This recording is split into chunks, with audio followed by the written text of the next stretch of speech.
A shattered life. I don't know when you're going to read this, but I can tell you when it started. I was out for a walk alone in the woods when the entity came for me. It was beyond a blur. It was, for lack of a better term, absence of meaning. Where it hid, there were no trees. Where it crept closer, there was no grass. Through the arc it leapt at me. There was no breeze of motion. There was no air at all. As it struck, I felt the distinct sensation of claws puncturing me somewhere unseen, somewhere I'd never felt before. My hands and arms and legs and torso seemed fine and I wasn't bleeding, but I knew I'd been injured somehow. As I fearfully ran back home, I could tell that I was vaguely tired, and it was hard to focus at times. The solution at that early stage was easy. A big cup of coffee helped me feel normal again. For a while, that subtle drain on my spirit became lost in the ebb and flow of caffeine in my system. You could say my life began that week,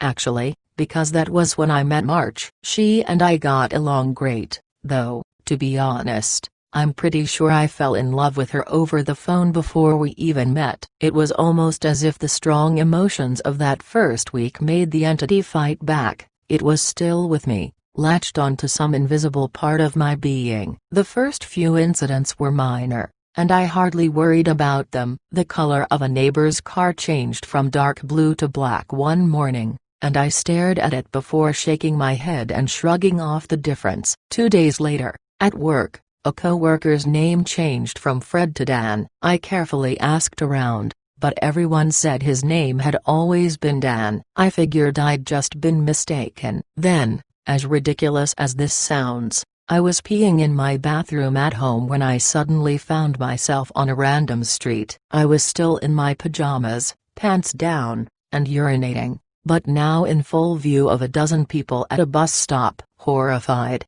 I pulled up my clothes and ran before someone called the cops. I did manage to get home, but the experience forced me to admit that I was still in danger. The entity was doing something to me, and I didn't understand how to fight back. Mar showed up that evening, but she had her own key. "Hey," I asked her with confusion. "How'd you get a key?" She just laughed. "You're cute. Are you sure you're okay with this?" She opened a door and entered a room full of boxes. I know living together is a big step, especially when we've only been dating 3 months. Living together? I'd literally just met her the week before. Thing was, my mother had always called me a smart cookie for a reason. I knew when to shut my yap. Instead of causing a scene, I told her everything was fine, and then I went straight to my room and began investigating. My things were just as I had left them, with no sign of a 3-month gap in habitation, but I did find something out of the ordinary. The date. I shivered angrily as I processed the truth. The entity had eaten 3 months of my life. What the hell was I facing? What kind of creature could consume pieces of one's soul like that? I'd missed the most exciting part of a new relationship, and I would never understand any shared stories or in-jokes from that period. Something absurdly precious had been taken from me, and I was furious. That fury helped suppress the entity. I never imbibed alcohol. I drank coffee religiously. I checked the date every time I woke up. For 3 years, I managed to live each day while observing nothing more than minor alterations. A social fact here and there, someone's job, how many kids they had, that sort of thing, the layout of nearby streets, the time my favorite television show aired. That kind of thing. Always, those changes reminded me the creature still had its claws sunk into my spirit. Not once in 3 years did I ever let myself zone out. One day,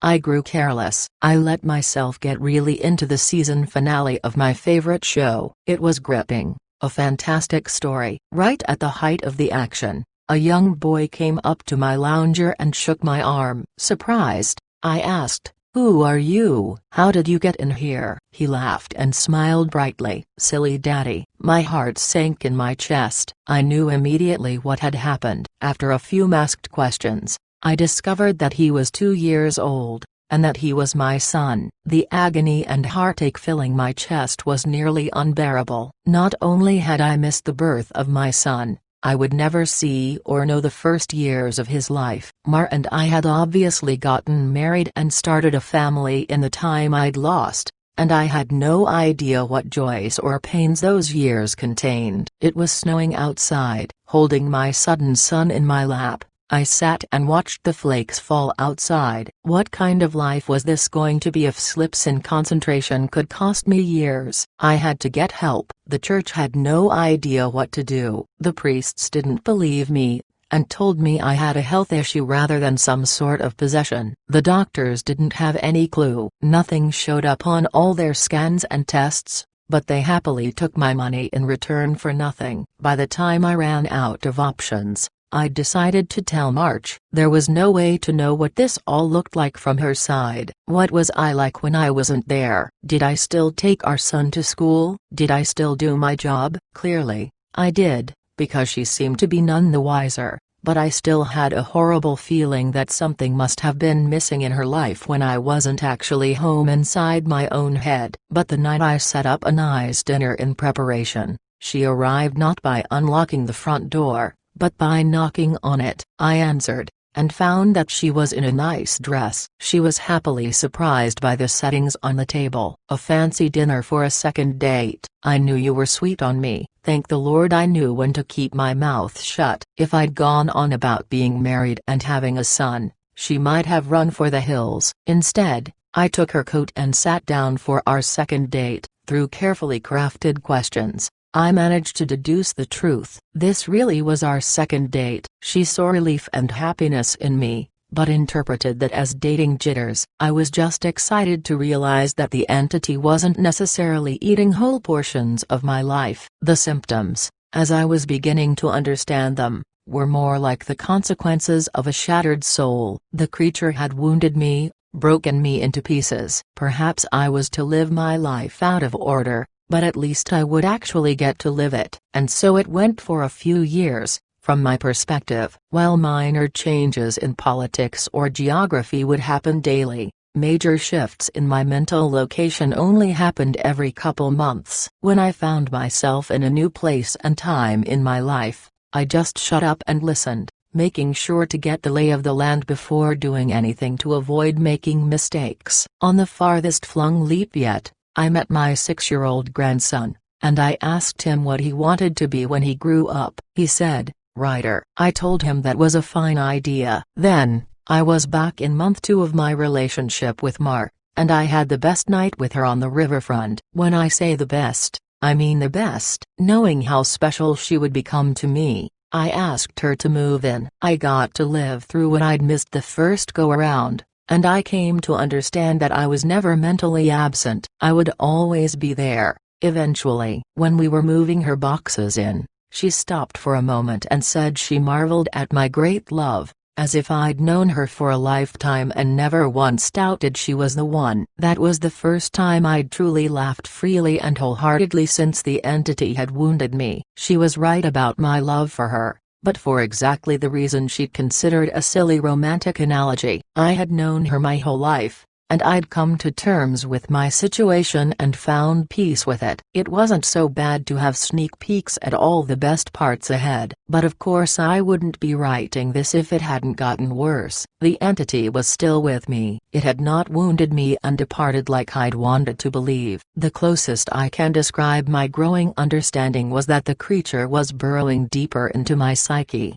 fracturing it into smaller pieces. Instead of months between major shifts, I began having only weeks. Once I noticed that trend, I feared my ultimate fate would be to jump between times in my life heartbeat by heartbeat, forever confused, forever lost. Only an instant in each time meant I would never be able to speak with anyone else, never be able to hold a conversation, never express or receive love. As the true depth of that fear came upon me, I sat in an older version of me and watched the snow falling outside. That was the one constant in my life. The weather didn't care who I was or what pains I had to face. Nature was always there. The falling snow was always like a little hook that kept me in a place. The pure emotional peace it brought was like a panacea on my mental wounds. and I'd never yet shifted while watching the pattern of falling white and thinking of the times I'd gone sledding or built a snow fort as a child. A teenager touched my arm. "Grandpa." "Eh?" He'd startled me out of my thoughts, so I was less careful than usual. "Who are you?" He half grinned, as if not sure whether I was joking. Handing me a stack of papers, he said, "It's my first attempt at a novel. Would you read it and tell me what you think?" "Ah, of course." Pursuing that dream of being a writer, I see. He burned bright red. "Trying to, anyway." "All right, run off. I'll read this right now." The words were blurry, and, annoyed, I looked for glasses I probably had for reading. Being old was terrible, and I wanted to leap back into a younger year, but the not before I read his book. I found my glasses in a sweater pocket, and began leafing through. Mar puttered in and out of the living room, still beautiful, but I had to focus. I didn't know how much time I would have there. It seemed that we had relatives over. Was it Christmas? A pair of adults and a couple kids I didn't recognize romped through the hallway, and I saw my son, now adult, walk by with his wife on the way out the door. As a group, the extended family began sledding outside. Finally, I finished reading the story, and I called out for my grandson. He rushed down the stairs and into the living room. "How is it?" "Well, it's terrible," I told him truthfully. "But it's terrible for all the right reasons. You're still a young man, so your characters behave like young people, but the structure of the story itself is very solid." I paused. "I didn't expect it to turn out to be a horror story." He nodded. "It's a reflection of the times. Expectations for the future are dismal, not hopeful like they used to be." "You're far too young to be aware like that," I told him. An idea occurred to me. "If you're into horror, do you know anything about strange creatures?" "Sure. I read everything I can." "I love it." Warily, I scanned the entrances to the living room. Everyone was busy outside. For the first time, I opened up to someone in my life about what I was experiencing. In hushed tones, I told him about my fragmented consciousness. For a teenager, he took it well. "You're serious?" "Yes." He donned the determined look of a grown man accepting a quest. "I'll look into it, see what I can find out." "You should start writing down everything you experience. Build some data. Maybe we can map your psychic wound." "Wow, sounds like a plan." I was surprised. That made sense, and I hadn't expected him to have a serious response. "But how will I get all the notes in one place?" "Let's come up with somewhere for you to leave them," he said, frowning with thought. "Then I'll get them, and we can trace the path you're taking through your own life. See if there's a pattern." For the first time since the situation had gotten worse, I felt hope again. "How about under the stairs?" "Nobody ever goes under there." "Sure." He turned and left the living room. I peered after him. I heard him banging around near the stairs. Finally, he returned with a box, laid it on the carpet, and opened it to reveal a bursting stack of papers. He exclaimed, "Holy crap." But, of course, being a teenager, he didn't really say crap. Taken aback, I blinked rapidly, forgiving his guessing because of the shock. "Did I write those?" He looked up at me with wonder. "Yeah. Or, you will. You still have to write them and put them under the stairs after this." He gazed back down at the papers, then covered the box. "So you probably shouldn't see what they say. That could get weird." That much I understood. "Right." He gulped. "There are like 50 boxes under there, all filled up like this. Deciphering these will take a very long time." His tone dropped to deadly seriousness. "But I will save you, Grandpa, because I don't think anyone else can." Tears flowed down my cheeks then, and I couldn't help but sob once or twice. I hadn't realized how lonely I'd become in my shifting prison of awareness until I finally had someone who understood. Thank you so much." And then I was young again, and at work on a random Tuesday. Once the sadness and relief faded, anger and determination replaced them. After I finished my work, I grabbed some paper and began writing. While the weeks shifted around me, while those weeks became days, and then hours, I wrote every single spare moment about when and where I thought I was. I put them under the stairs out of order. My first box was actually the 30th, and my last box was the first. Once I had over 50 boxes written from my perspective, and once my shifting became a matter of minutes, I knew it was up to my grandson to take it from there. I put my head down and stopped looking. I couldn't stand the river of changing awareness any longer. Names and places and dates and jobs and colors and people were all wrong and different. I'd never been older. I sat watching the snow fall. A man of at least 30 that I vaguely recognized entered the room. "Come on. I think I finally figured it out." I was so frail that moving was painful. "Are you him? Are you my grandson?" "Yes." He took me to a room filled with strange equipment and sat me in a rubber chair facing a large mirror twice the height of a man. The pattern finally revealed itself. "How long have you worked on this?" I asked him, aghast. "Tell me you didn't miss your life like I'm missing mine." His expression was both stone cold and furiously resolute. "It will be worth it." He brought two thin metal rods close to my arm and then nodded at the mirror. "Look, this shock is carefully calibrated." The electric zap from his device was startling, but not painful. In the mirror, I saw a rapid arcing light silhouette appear above my head and shoulder. The electricity moved through the creature like a wave, briefly revealing the terrible nature of what was happening to me. A bulging leech-like mouth was wrapped around the back of my head, coming down to my eyebrows and touching each ear, and its slug-like body ran over my shoulder and into my very soul. It was a parasite, and it was feeding on my mind. My now adult grandson held my hand as I took in the horror. After a moment, he asked, "Removing it is going to hurt very badly. Are you up for this?" Fearful, I asked, "Is Mar here?" His face softened. Not for a few years now." I could tell from his reaction what had happened, but I didn't want it to be true. "How?" "We have this conversation a lot," he responded. "Are you sure you want to know?" "It never makes you feel better." Tears brimmed in my eyes. "Then I don't care if it hurts, or if I die. I don't want to stay in a time where she's not alive." He made a sympathetic noise of understanding and then returned to his machines to hook several wires, diodes, and other bits of technology to my limbs and forehead. While he did so, he talked. "I've worked for 2 decades to figure this out, and I've had a ton of help from other researchers of the occult. This parasite doesn't technically exist in our plane. It's one of the lesser spawns of micronegation #S micro, and it feeds on the plexus of mind, soul, and quantum consciousness, reality." When details like names and colors of objects changed, you weren't going crazy. The web of your existence was merely losing strands as the creature ate its way through you. I didn't fully understand. I looked up in confusion as he placed a circlet of electronics like a crown on my head in exact line with where the parasite's mouth had ringed me. "What's micronegation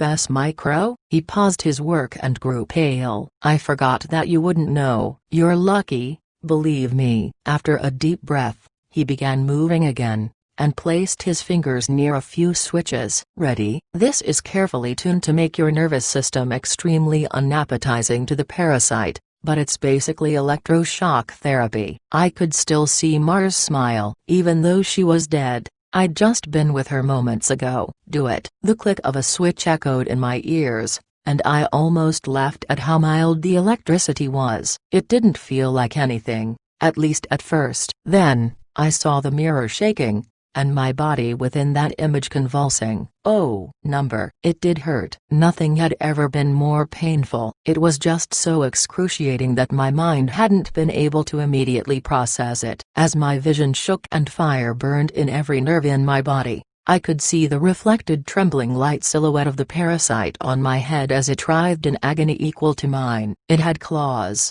6-clawed lizard-like limbs under its leech-like body, and it cut into me in an attempt to stay latched on. The electricity made my memories flare. Mars' smile was foremost, lit brightly in front of a warm fire as the snow fell past the window behind her. The edges of that memory began lighting up, and I realized that my life was one continuous stretch of experience. It was only the awareness of it that had been fragmented by that feasting evil on my back. I'd never managed to be there for the birth of my son. I'd jumped around it a dozen times, but never actually lived it. For the first time, I got to hold Mara's hand and be there for her. No, that moment had shifted seamlessly into holding her hand as she lay in a hospital bed for a very different reason. Not this. God, why? It was so merciless to make me remember this. I broke down in tears as nurses rushed into the room. I didn't want to know. I didn't want to experience it. I'd seen all the good parts, but I hadn't wanted the worst part. The inevitable end that all would one day face. It wasn't worth it. It was tainted. All that joy was given back 10,000-fold as pain. The fire in my body and in my brain surged to sheer white torture, and I screamed. My scream faded into a surprised shout as the machines and electricity and chair faded away. Snow was no longer falling around my life. I was out in the woods on a bright summer day. Oh God! I turned to see the creature approaching me. It was the same absence of meaning, the same blank on reality. It crept forward, just like before, but, this time, it hissed and turned away. I stood, astounded at being young again and freed from the parasite. My grandson had actually done it. He'd made me an unappetizing meal. So the predator of mind and soul had moved on in search of a different snack. I returned home in a daze, and while I was sitting there processing all that had happened, the phone rang. I looked at it in awe and sadness. I knew who it was. It was Marjorie, calling for the first time for some trivial reason she'd admit 30 years later was made up just to talk to me. But all I could see was her lying in that hospital bed dying. It was going to end in unspeakable pain and loneliness. I would become an old man, left to sit by myself in an empty house, his soulmate gone long before him. At the end of it all, the only thing I would have left, sitting and watching the falling snow. But now, thanks to my grandson, I would also have my memories. It would be a wild ride, no matter how it ended. On a sudden impulse, I picked up the phone. With a smile, I asked, "Hey, who's this?" Even though I already knew,